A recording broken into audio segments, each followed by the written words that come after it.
If you are just like me, having a hard time reimagining the events that happened during the day and couldn't revise or perform whatever visualization activity before sleep, this video is for you. Recently, I just finished reading the book Awareness by Anthony DeMello, and it highly emphasizes to practice self-observation as much as you can. One of the main points from the book is that it encourages us to perceive reality as it is, neither good nor bad. The only reason we experience suffering is because of how we are conditioned to think, feel from when we're young. Like the saying goes, we are a product of the people we hung out with, our family, society, etc. But what we have to remember is this: the I is not the me. Like in Neville's teachings, we are not the human body that we have. We are not the flaws, the thoughts, the beliefs, etc. It belongs to this human body that our soul adopted. If we separate our I self from our me self, we discover the truth.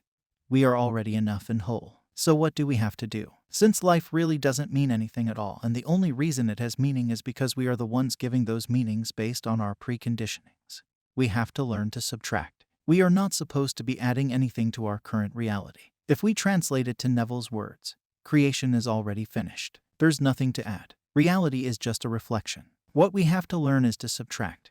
We have to learn to slowly remove our prejudices, judgments, attachments that makes us feel as if reality, circumstances is against us or making us miserable. Because the truth is, let's face it, reality means nothing but a bunch of life experiences if we removed all of our perceptions about it. So you see, we have those desires, right? We want, let's say, for our family to treat us better. So one day, an argument takes place in the household. What do you have to do? You don't try to change those people. You just try to observe yourself. But from a third POV. Do not identify with your emotions. Like I said, those emotions belong to your me self because your me self is the one that has been influenced by other people, by society. It's not your I. So once you understand the emotion, you try to trace it back to its roots. Be curious. Do not judge what you feel. You say, there's a fear in here somewhere. And it is only when you've understood that you can revise. You can do it on the spot, or you can do it just like how I do it. I am currently working from home full time.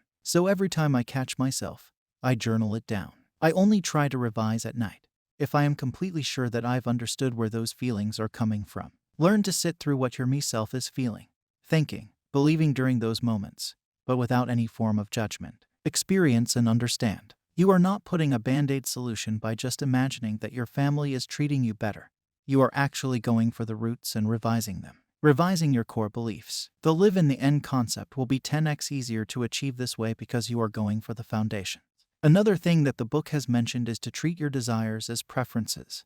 Unnecessary, but it would be nice to have them. Like I said, we are already whole and complete. Life is already perfect as it is. We just need to subtract from it what we initially thought our truth society has projected onto us. This technique not only gives way for you to perform revision, but you are also simultaneously learning how to be mindful, to live in the present moment. Because you learn to be curious about yourself and your beliefs. You learn to uncover who you really are beneath all those opinions that others have projected onto you. And you learn to notice things you haven't noticed before. You learn to appreciate what you have right now. Additional note, the thing is, even if you claim that you are God or you define this I as you being your God self, you can't really fully comprehend what being a God entails. God is everything, they say, but even that is like putting a limitation. God is beyond what we can imagine. Because the definitions that we've placed on the idea of what a God is are all man-made, right? But here's the thing, we know what God is not. So that's what we focus on pruning. We focus on removing these labels that society has put onto us because a God cannot be defined by those. This is what I meant earlier about subtraction.